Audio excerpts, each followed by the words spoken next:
Hi students, अब आपका exam होने वाला है और एग्जाम में एक जो प्रॉब्लम मैंने देखी है बच्चों में वो है एंजाइटी से परेशानी। वो एंजाइटी एग्जाम एंजाइटी रहती है और इसकी वजह से वो अपना फुल आउटकम नहीं दे पाता है। तो आप इस वीडियो को कंप्लीट देखना और कोई आपका कमेंट हो तो वो भी देना और अपने दोस्तों को शेयर करना और VSI का यूट्यूब चैनल आप सब्सक्राइब करके रखें जिससे और आपको बेनिफिट मिलते रहे। तो एग्जाम में एंजाइटी का सबसे बड़ा रीजन होता है कि आपको ये कॉन्फिडेंस नहीं आ पाता कि मेरी पूरी प्रिपरेशन हुई या नहीं हुई है।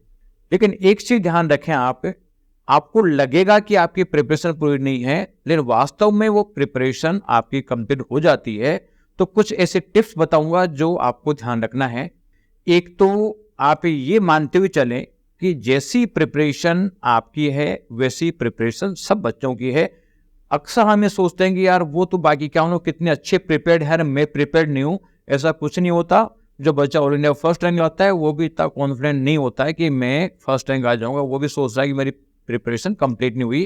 तो एक तो एजम्पशन डाल लो कि जैसे दूसरे लोग हैं उतनी प्रिपरेशन तो मेरी भी है। उससे थोड़ा सा आप में पॉइंट में पॉजिटिविटी आएगी। दूसरा एंजाइटी का रीजन है कि सिलेबस काफी ज्यादा है और टाइम कम होता है, तो उसमें कैसे रिवाइज करें। तो उसमें एक चीज ध्यान रखें कि जो आपने पहले पढ़ा है और बेसिक चीजों को आपने अंडरलाइन किया है या फिर आपने स्पेशल पॉइंट आइडेंटिफाई करके रखे हैं, केवल उन्हीं पोर्शन को आप रिवाइज करें। कंप्लीट सिलेबस को आपको रिवाइज करने की जरूरत नहीं है। तीसरा इसमें जो काम करना है, कई बार आपको लगता है यार कई बच्चे सुबह जल्दी उठ के पढ़ते हैं और उनको हो सकता है कि रिटेंशन अच्छी रहती है और मेरे को रिटेंशन इतनी अच्छी नहीं रहती हो। तो देखो ऐसा जरूरी नहीं है। जो टाइम आपने पढ़ने का सेट कर रखा है, सोने का सेट कर रखा है, अब आपको इस समय चेंज करने की जरूरत नहीं है। चेंज करने के लिए टाइम चाहिए और उतना टाइम आपके पास है नहीं। तो जिस समय आपके सोने की इच्छा हो उस समय आप सोए, जिस समय पढ़ने की इच्छा हो उस समय पढ़ें।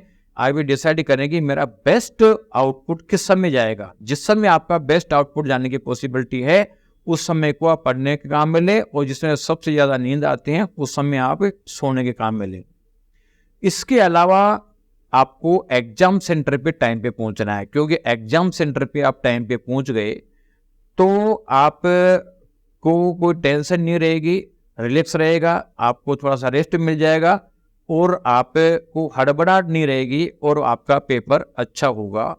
और दूसरा एक काम और करना है कि कई बार पेपर टफ आता है तो डरने की जरूरत नहीं है, क्योंकि जैसे बाकी रिमेनिंग बच्चों का होगा वैसा आपका होगा और ICAI को पास करना ही करना है। इसलिए ICAI एक सर्टेन रिजल्ट मेंटेन करता है और पेपर खराब आ गया, सबका आ गया तो बोनस मार्किंग कर देता है। इसलिए आप लोगों को डरने की जरूरत नहीं है। तो माइंड पॉजिटिव रखो। जितना माइंड पॉजिटिव रहेगा उतना ही आपका बेस्ट आउटपुट आएगा और माइंड नेगेटिव होगा तो आउटपुट आधा रह जाता है। यानी जब पढ़ने की इच्छा होती है तो हम जो 1 घंटे में पढ़ने की चीजें होती है उसको आधा घंटे में पढ़ लेते हैं और जब इच्छा नहीं होती तो उसमें पढ़ने की कोशिश करते हैं तो जो 1 घंटे में हो सकता है उसको 2 घंटे में पढ़ पाते हैं। इसलिए दिमाग को खुश रखें, माइंड पॉजिटिव रखें, सब अच्छा होगा ये मानते हुए प्रिपरेशन करें और माइंड फ्री रखें। Thank you.